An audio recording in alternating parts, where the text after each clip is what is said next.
to my stuffies. Hello to my stuffed animals. Hello to my stuffies. It's good to be here with you. Let's say hello to the water. Water is so important for us. Hello to the water. Hello to the water. Hello to the water. It's good to be here with you. Let's say hello to our toys. Hello to my toys. Hello to my toys. Hello to my toys. It's good to be here with you. Let's say hello to mom and dads, or moms or dads. Hello to my moms and dads. Hello to my moms and dads and nannies. Hello to my mom and dads and nannies and grandmas and grandpas and whoever's our caretaker, aunts and uncles today. It's good to be here with you. Hello to my friends. Hello to my friends. Hello to my friends. It's good to be here with you. I'm glad to be with you.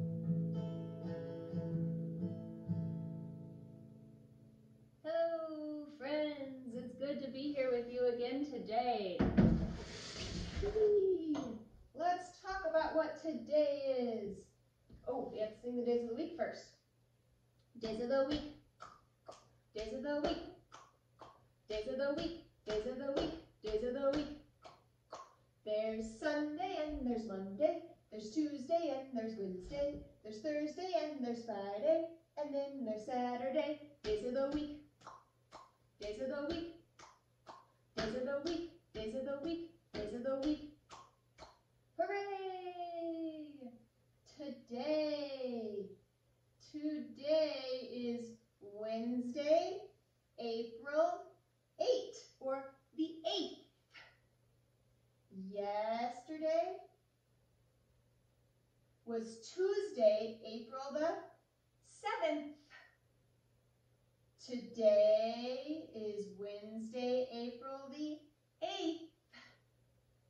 Tomorrow, after 8 comes 9. Tomorrow is Thursday, April the 9th. It's good to be here with you guys today. Wednesday, Wednesday starts with the letter W. I have a fun way of making a W for you guys. How many of you guys have a piece of paper at home? It's okay if you don't, but here's an idea. Fold that piece of paper in half. You take it long ways, kind of like a hot dog. You fold it in half and go crease, crease, crease.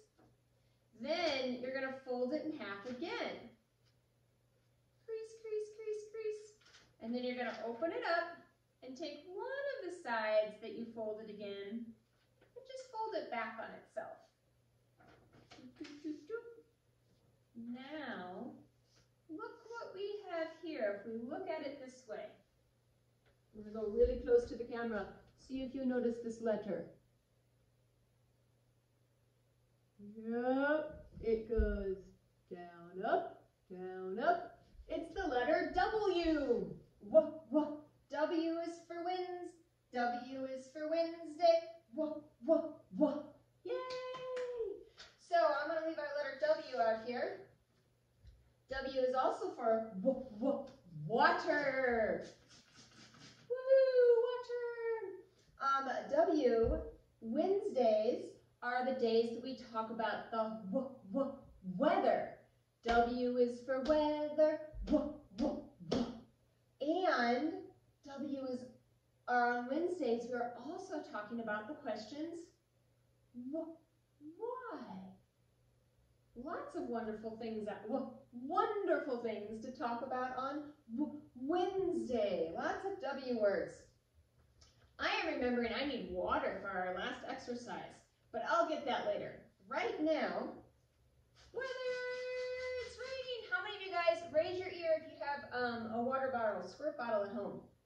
Go ahead and get those ready for today, because we're going to dance around and do some fun things. If your parents say it's okay to have the squirt bottle in the house. If they don't say it's okay, remember our activities, and you'll get to go play outside of it later if it is warm enough. And if it's not warm enough where you are to play outside with the squirt bottle, then you guys can go into the bathtub. Ask your parents if it's okay to go into the bathtub, and you can play with it in there.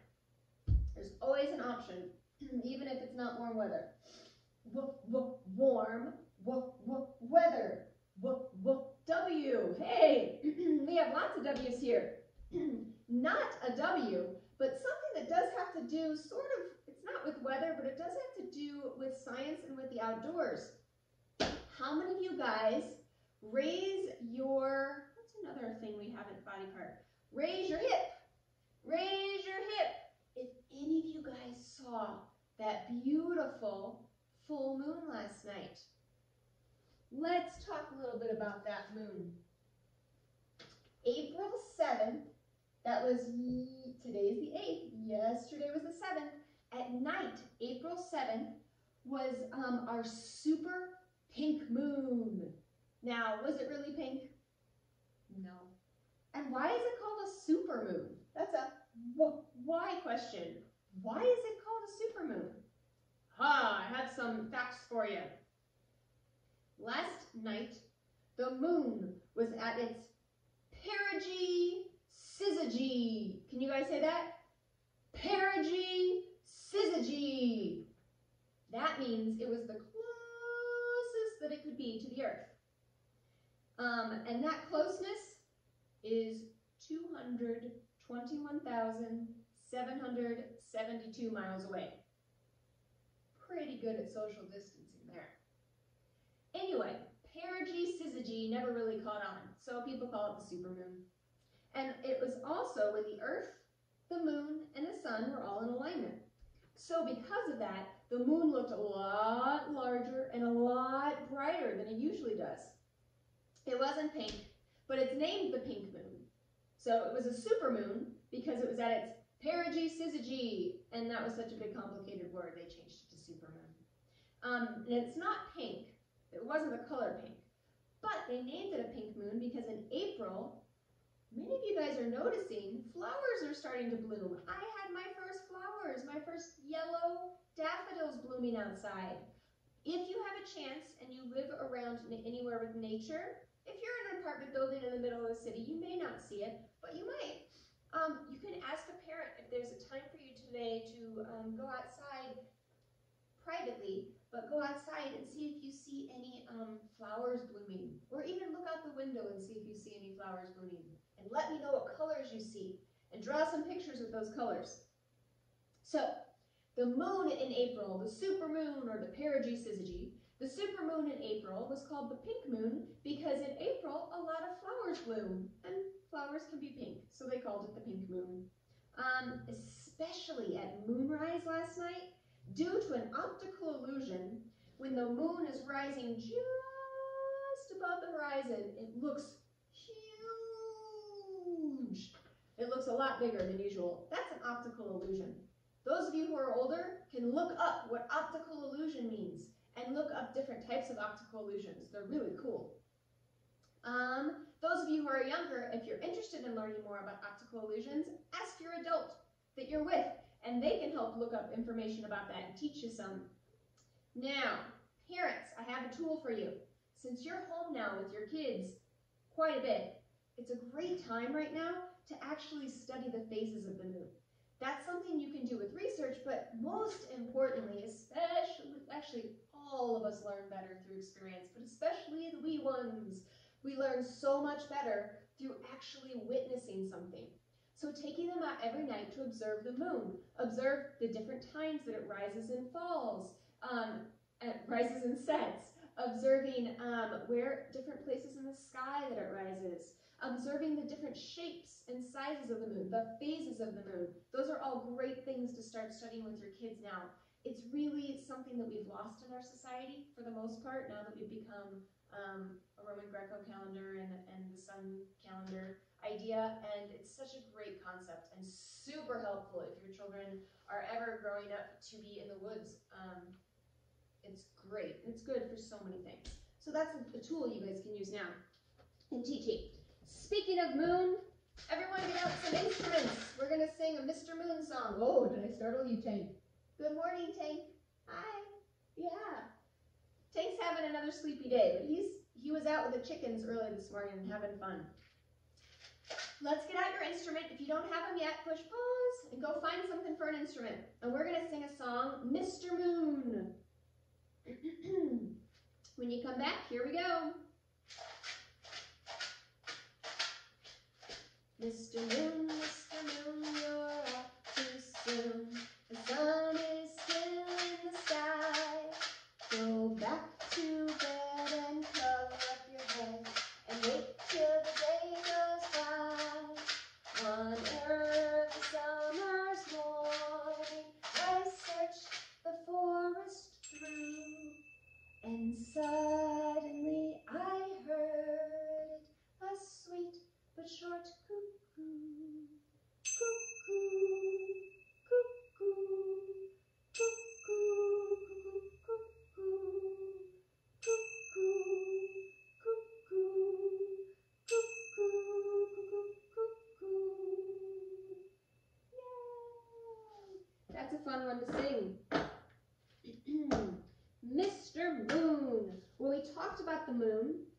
Now we learned about why it was called a supermoon and why the moon was so big last night. Now we can also learn that other traditions and other cultures often had a lot of answers for whys. This is a book called American Indian Myths and Legends, selected and edited by Richard Ernest and Alfonso Ortiz. And it's from the Pantheon Fairy Tale and Folklore Library. When I read stories and myths from other cultures, sometimes some of the actions are a little different than what we experience in our culture. Different is okay. It's just different. And so if you have any questions about that, you can ask your parents and you can do some research on that. But this is a story about how the crow came to be black. This is the Brule Sioux tribe's story about how the crow came to be black, or why the crow is black now. In days long past, when the earth and the people on it were still young, all crows were white as snow. In those ancient times, the people had neither horses, nor firearms, nor weapons of iron. Yet they depended upon the buffalo hunt to give them enough food to survive. Hunting the big buffalo on foot with stone-tipped weapons was hard, uncertain, and dangerous. The crows made things even more difficult for the hunters because they were friends of the buffalo. Soaring high above the prairie, they could see everything that was going on. Whenever they spied hunters approaching a buffalo herd, they flew to their friends and, perching between their horns, warned them, "Caw, caw, caw, cousins, caw, hunters are coming, caw, caw. They are creeping up through that gully over there, caw, caw. They are coming up behind that hill, caw, caw, watch out, caw, caw, caw." Hearing this, the buffalo would stampede, and the people couldn't catch them, so they starved.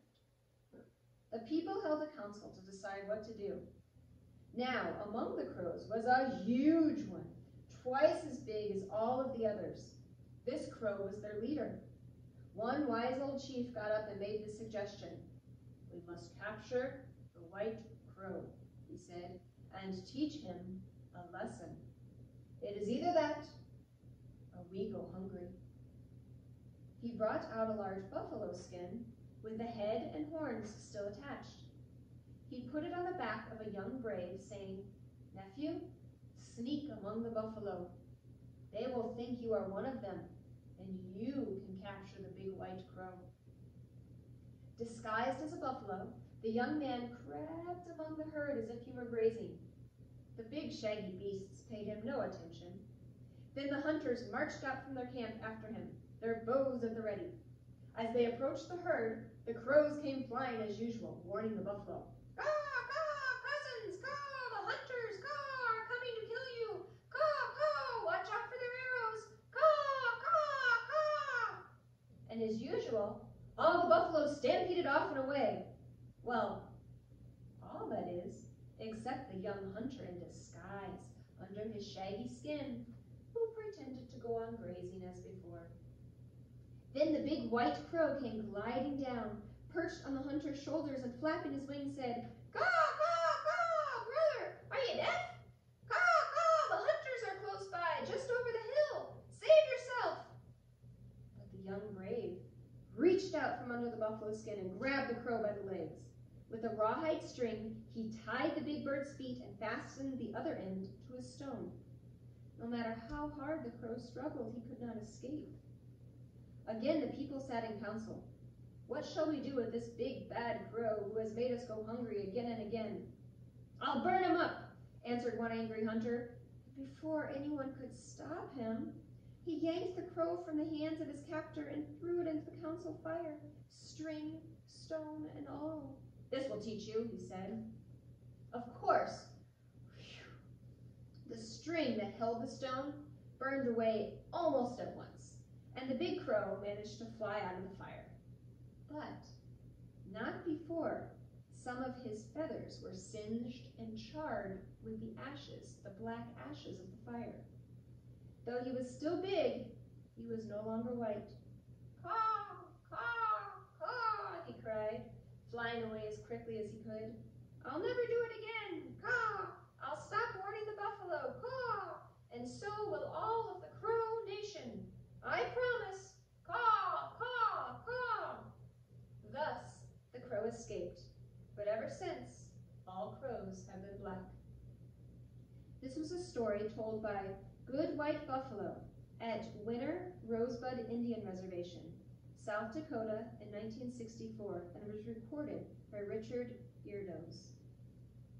So that is the story of one culture's tradition of explaining why crows are black.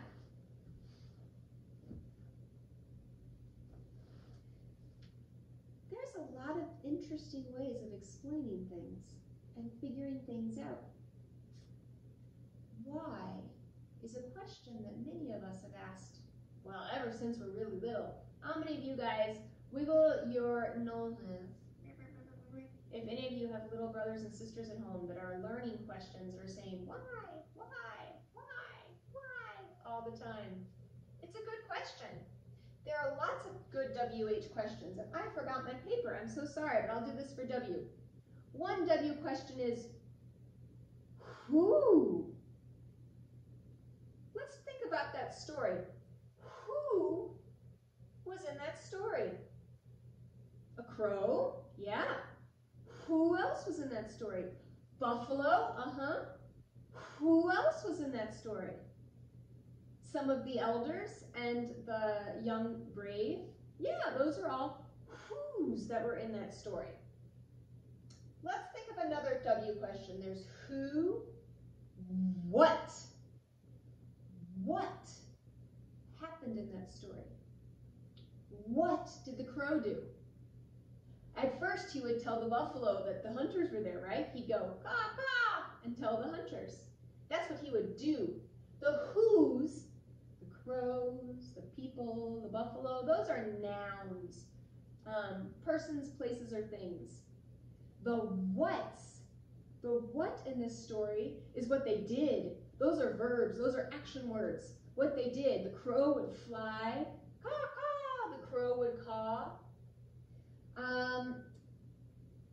Who, what, when? When did this happen? Well, in this story, it talked about it happening a long time ago, before the crows turned black. That's kind of a prepositional phrase. Before the crows turned black.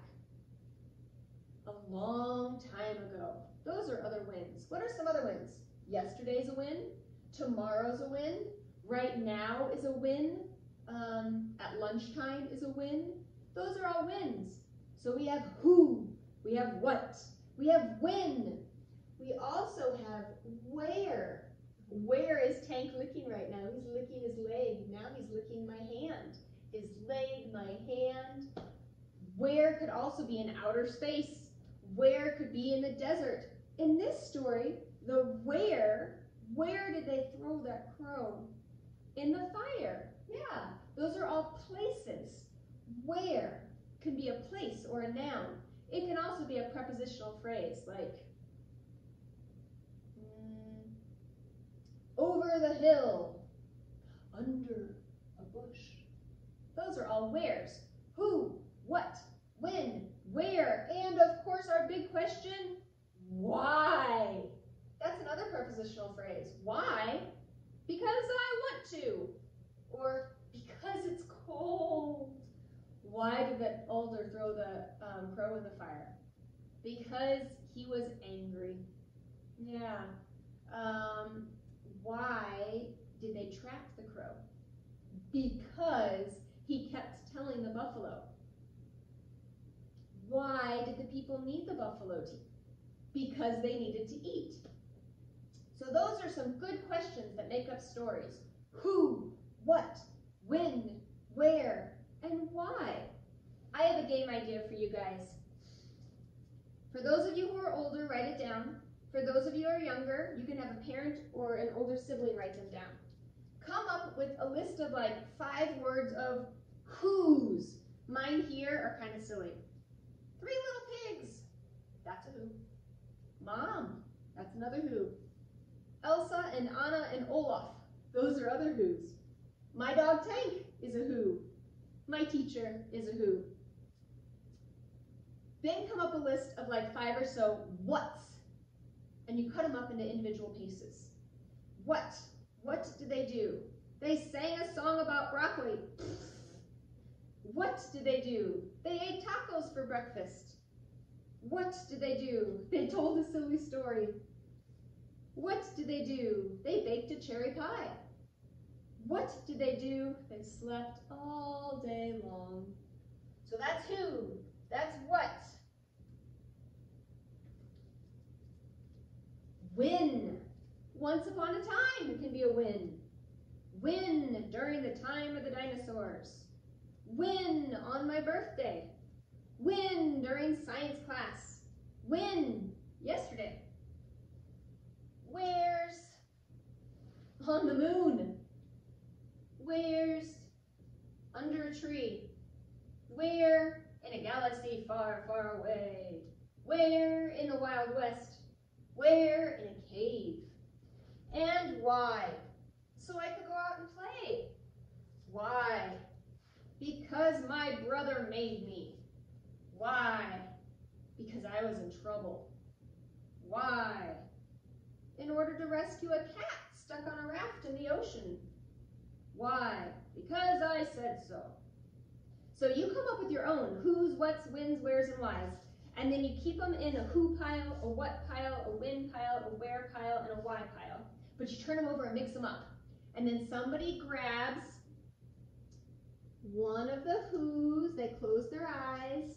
They can't see the words. They grab one of the who's.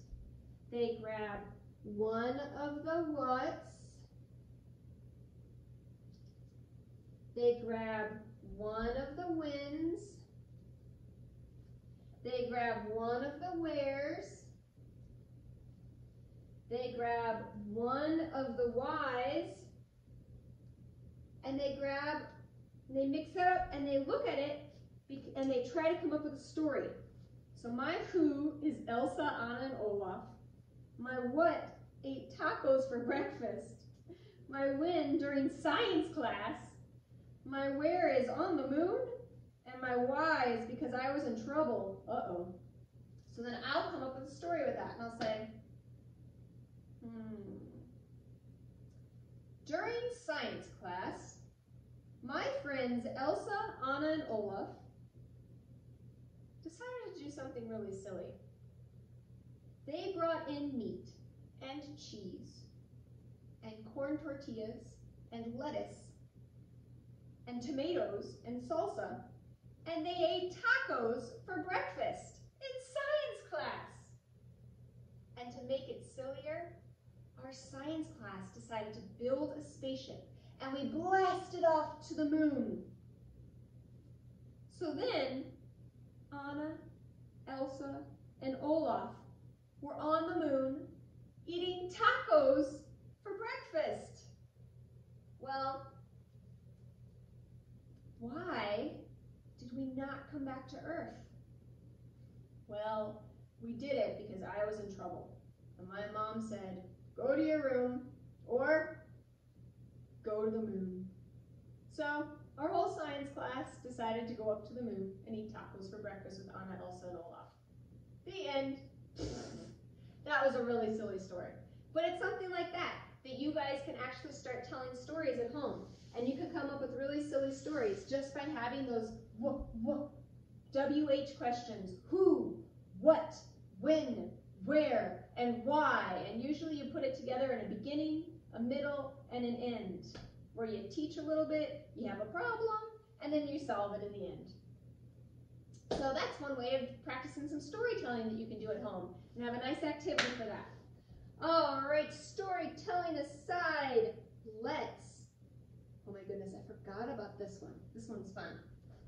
Speaking of stories and speaking of weather, we're going to do an activity about making it rain. How many of you guys, raise your hand if you've ever done this at a camp or with Girl Scouts or Boy Scouts or in a group or even at school where you've made it rain with your body. It's really fun. With one person, it's a little hard to hear it. You have to stretch that imagination. But if you have siblings, and especially if your whole family can do it together, it really, really kind of sounds like rain. So you start off with rubbing your hands, or you start off in silence. And then you rub your hands.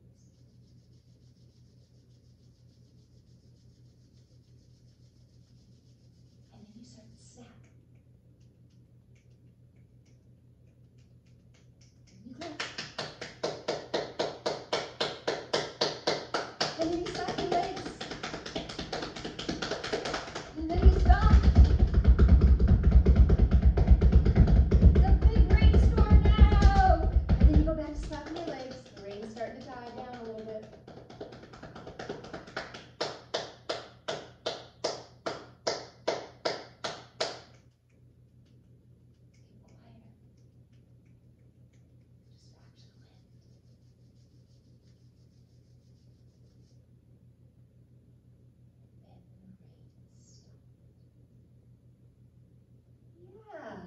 That's one way you guys can make a rainstorm at home. It didn't sound a whole lot like a rainstorm when we were doing it right here, because there's just me. But if you have your families at home, which most of you at least have 2 people in your families, yourself and an adult, if not more the merrier to get that rainstorm going. Again, it's a rub, then a snap, then a clap, then a slap, then a stomp, and then you reverse it. Stomp, slap, clap, snap, and rub. And if you can't snap, you can with your tongue during the snap. That works too, because some people haven't figured out the snap thing yet. For the older folks in the room that have, you can snap. For the younger ones, you can make that sound. So we just made a rainstorm. Speaking of rainstorms, there is this book here. I love this book. We're actually going to read it on Friday. I'm in Charge of Celebrations by Bird Baylor, pictures by Peter Parnell. Love this story. I'm going to read an excerpt from this story. It's about Dust Devil Day. Look at these dust devils. Wow. Friend, I wish you'd been here for Dust Devil Day. But since you weren't, I'll tell you how it got to be my first real celebration. You can call them whirlwinds if you want to. Me, I think dust devils has a better sound. Well, anyway, I always stop to watch them. Here everyone does. You know how they come from far away, moving up from the flats, swirling and swaying and falling and turning, picking up sticks and sand and feathers and dry tumbleweeds? Well, last March the 11th, we were all going somewhere. I was in the back of a pickup truck when the dust devils started to gather. You could see they were giants. Look at that little car and those big dust devils. You'd swear they were calling their friends to come too. And they came, dancing in time to their own windy music. We all started counting. We all started looking for more. They stopped that truck, and we turned around and around and around, watching them all. There were 7. At a time like that, something goes kind of crazy inside of you. You have to run to meet them, yelling all the way. You have to whirl around like you are one of them. Let's try that. Let's whirl around like we are one of them. Wah! Yeah, whirl around like those dust devils. Go for it. Whirl, whirl, whirl. You have to whirl around like you're one of them. And you can't stop. Whew, until you're falling down. And then all day, you think how lucky you were to be there. Some of my best celebrations are sudden surprises like that. I mean, if you weren't outside at that exact moment, you'd miss them. I spend a lot of time outside myself, looking around. We'll read more of this book another day. I love Bird Baylor's descriptions of her celebrations. You know what I was thinking? We've been doing a lot of structured movement, where we crawl or jump together, where we go on patterns with zigzagging, where we do the brain dance. Sometimes it's important to have unstructured dancing though.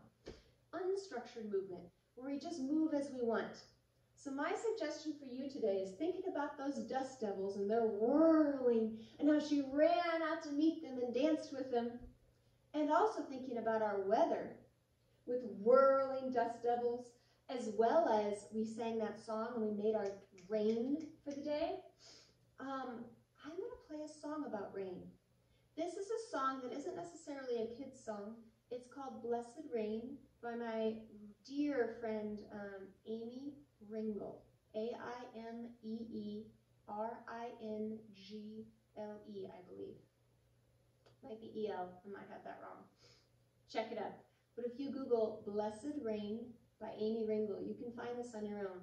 It's not necessarily a kid's song, but she gives really good earthy songs that are really beautiful. And I think this is a perfect song for if any of you guys have blankets or scarves at home, to dance with the scarves and dance with the blankets, throw them up and down. Maybe if you have any feathers or balloons. And we can just have a dance party. This is where the squirt bottles come in. If your families are okay with it, you can dance in the rain.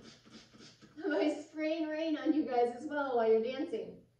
So I'm going to start the music for us here, and you guys go ahead and gather all of your equipment for dancing.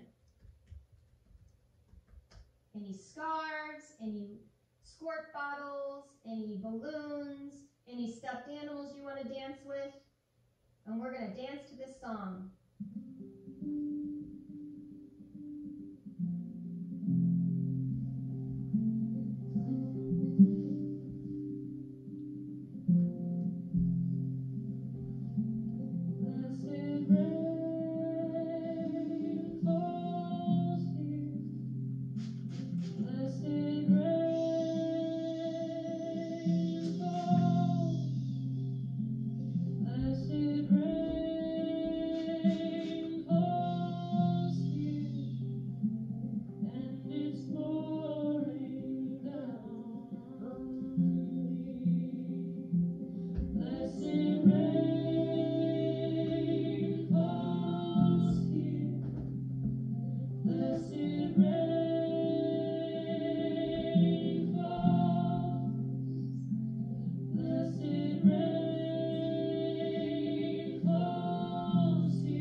goodness, it looks like my song stopped for a minute.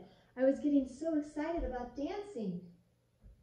That happens sometimes with music. Let's see. I'm gonna go ahead and we'll finish singing that song and dancing to that song on our own. I love this song about the rain. We can use our scarves, we can use our water, dance in the rain. I didn't spray my rain on Tank because Tank doesn't like to get wet. And I think some of you guys might have sisters and brothers who don't like to get wet too, or animals. So let's not spray the water or the rain on anyone that doesn't want it. But if they say, yeah, spray it on me, you can spray it on them too. Because my computer isn't playing the music right now, I think it's because I don't even have Wi-Fi at my house. So the song didn't finish, but we can sing that on your own and we can play it on another day. So it's Amy Ringel, Blessed Rain. You guys can have your families look that up and you can finish your beautiful rain dance on your own to that song after this is finished. In fact, that's a perfect homework. I would love for you to finish that beautiful rain dance on your own. Such a great song to dance to and sing along to. All right, we did our rain dance. Oh my goodness. The last one is another water thing. It's very exciting. I was gonna go fill up my water during the rain dance song, but it looks like I'll just have to fill it up right now. This will give you guys perfect time. Go either push pause or go gather some supplies here. I need you all to find a container. It doesn't have to be clear and see-through like mine. I'm just using this right now because you guys can see it better in the camera. Get a big bowl or a big container to fill up with water. We're going to fill it up almost all the way. I'm going to go get some more water in just a second. And find some objects around the house that won't get destroyed in the water. And we're going to practice something with floating and sinking. A science experiment about floating and sinking. All right, give me 2 seconds. I want to fill up this water.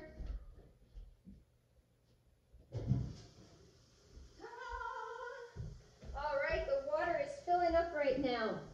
I'll gather some of my supplies for floating and sinking. Some of the things I found around my house. I don't have as many small toys, but if you guys have little Lego toys, or if you have any rubber toys or any bath toys, that's the perfect thing to gather for this. All right, I'm getting my toys, my jar is filling up. I'm gonna zoom in a little bit so you guys can see what I'm doing a little bit better. There we go. Perfect. Here comes my jar.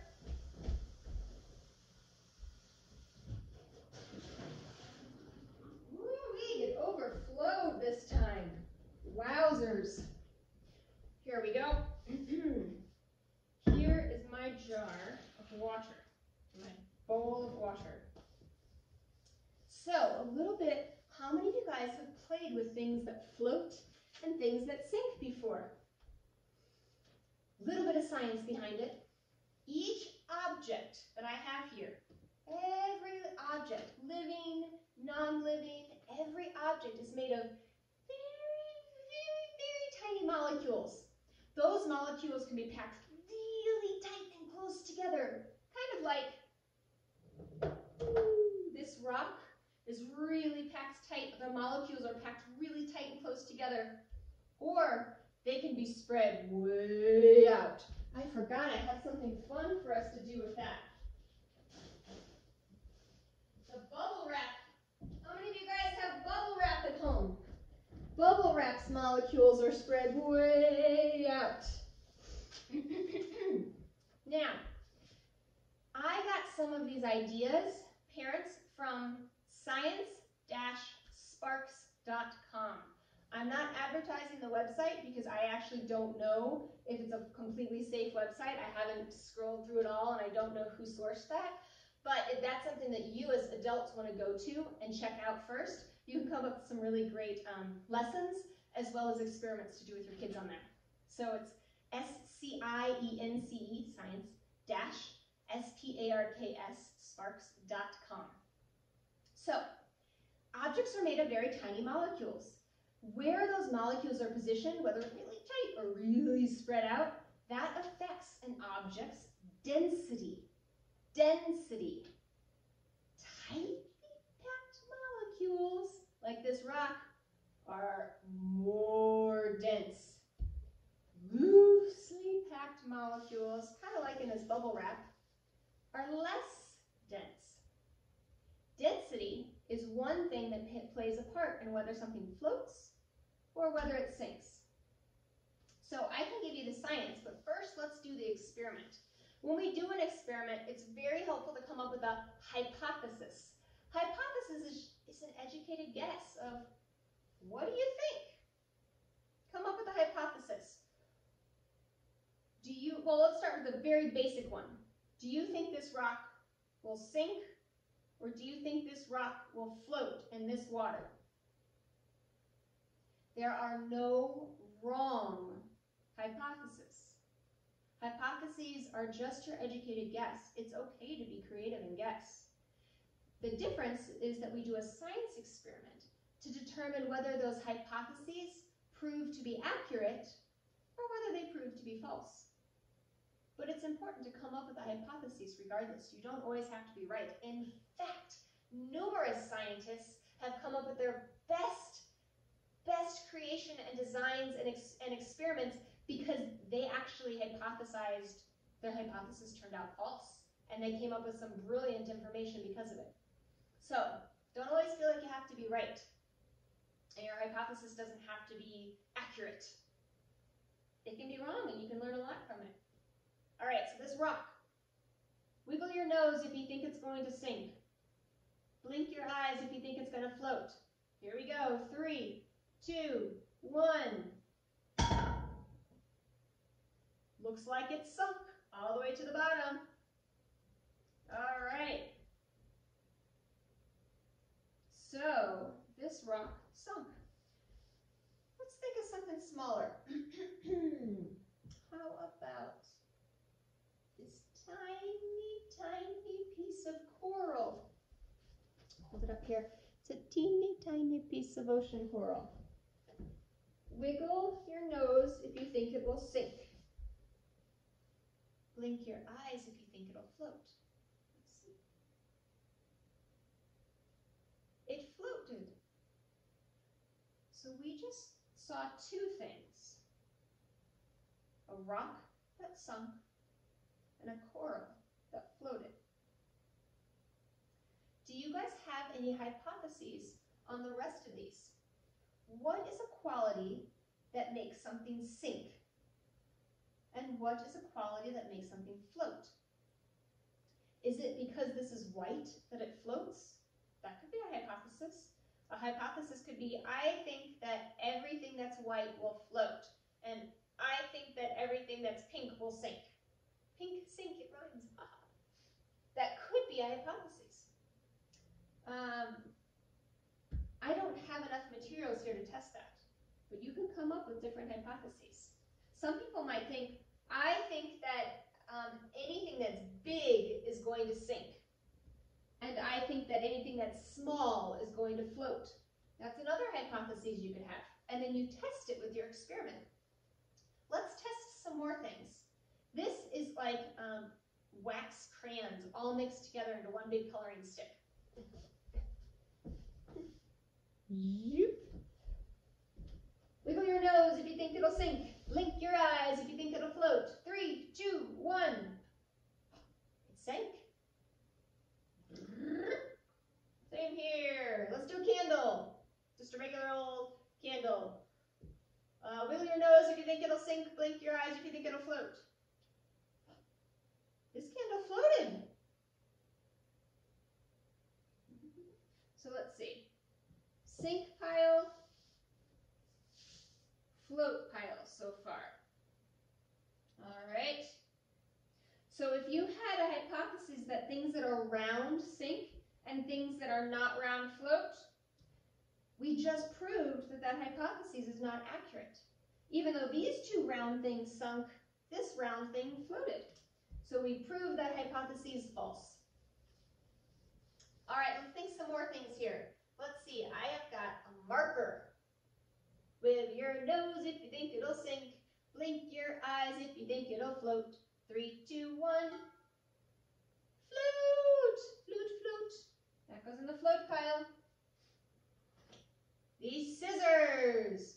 Wiggle your nose if you think it'll sink. Blink your eyes if you think it'll float.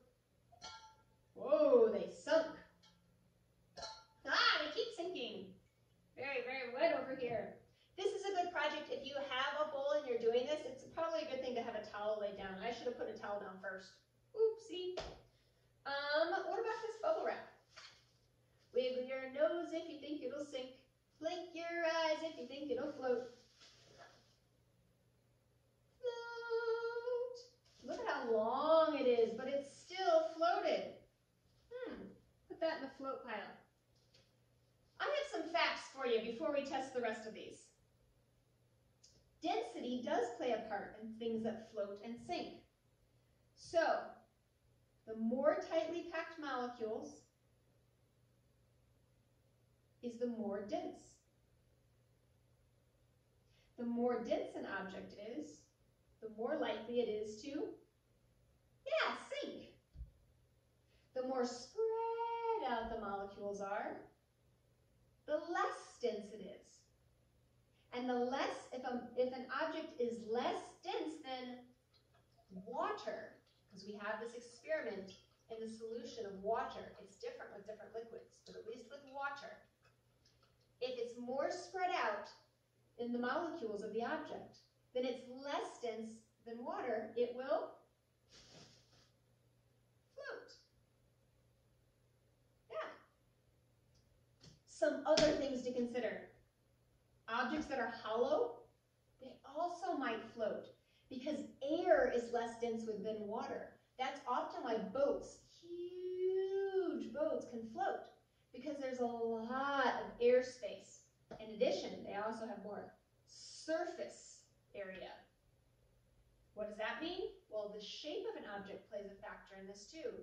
The more that an object touches the water, which means it has more surface area, this is a big surface area touching the water, then the more it is likely to be buoyant or afloat, like a buoy, buoyant.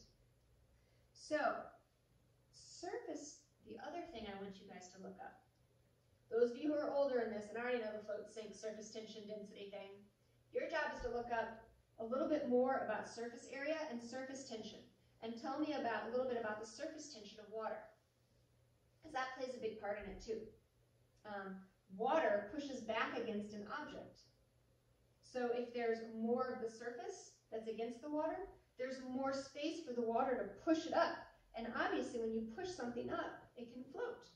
Let's try some more of these. I'm going to show a few of these things in my hand so that I only have to make one trip up front with you guys. And you guys can do some more experiments on your own too.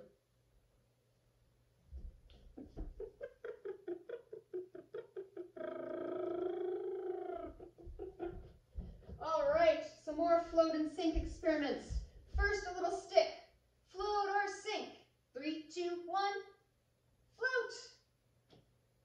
A rock with a hole in it. Float or sink. 3, 2, 1.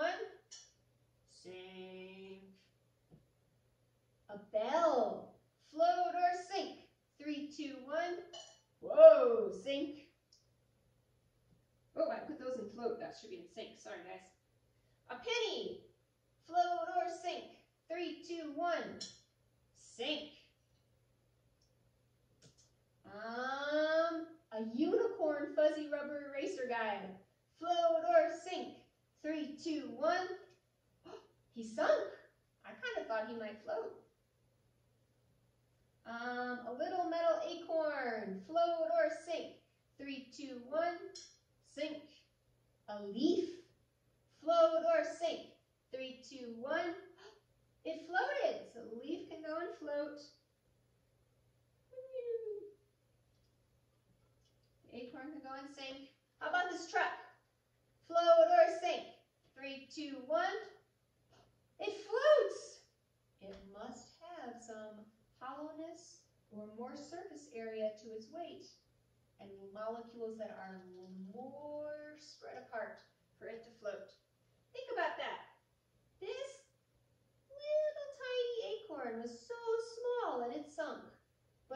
big truck was so big and it floated? Some of that has to do with, the density of it. The molecules of this metal acorn picture were very tightly packed together and were more dense. And the molecules of this truck were spread out and enabled it to have a density less than water and float. 3 more things. We'll just do 3. A crystal. 3, 2, 1. Sink or float? Sink. What about these pine needles? Sink or float? 3, 2, 1. Float. Woohoo! That goes in the float section. A bit birdie's egg. 3, 2, 1. Sink or float? Float. Yeah. I'm going to bring this over. I just have this nest of the bird's egg in that I made. And last thing, a pencil. Sink or float? 3, 2, 1. Float. Wow. Cool. Now, I have something fun for you guys. We're going to do an experiment here. Actually, I'm going to talk about displacement first, and then we'll do the experiment. So, how many of you guys, when you hop into the bathtub, you notice the water level goes and floats up a little bit more? It gets a little fuller than before you guys got in it, especially if you have siblings that get in the bathtub with you.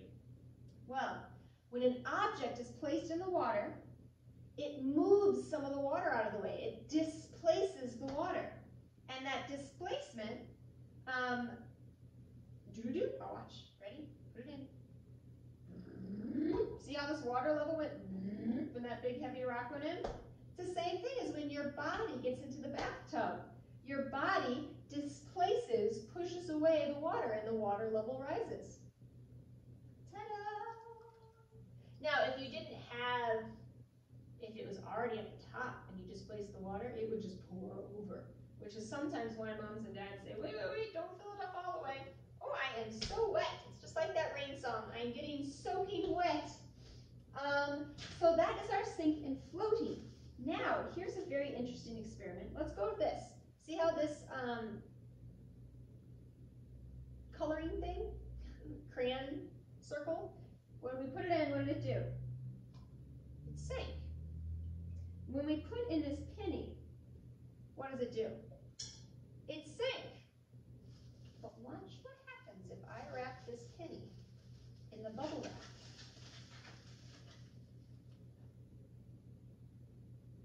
The penny floats. That means that the extra air that is stored in the bubble wrap gave more spread out molecules that made the density of this penny combined with the air molecules here in this bubble wrap. It enabled the penny to float. If you guys have bubble wrap at home, you can see if it will help the object still float, or if the object is still too dense and it will sink. Let's do an experiment. We just did that with a penny. What about with this little tiny acorn pendant? Wiggle your ear if you think if I wrap it in this bubble wrap, it'll float. Wiggle your chin if you think it'll still sink. All right, here we go. 3, 2, 1. It floated. All right, let's try this crayon. Wiggle your ear if you think it'll still sink. Wiggle your chin if you think wrapped in bubble wrap it'll float. 3, 2, 1. It floats! Wow, this is a fun experiment. All right, let's try this big heavy rock. Let's see what happens. Wiggle your ear if you think the bubble wrap wrapped around the rock will help the rocks to, Wiggle your ear if you think the rock will still sink, even if it's wrapped in bubble wrap. Wiggle your chin if you think that the bubble wrap will have enough of a surface area and enough spread out molecules that it'll help the rock to float. Let's see. 3, 2, 1. Oh,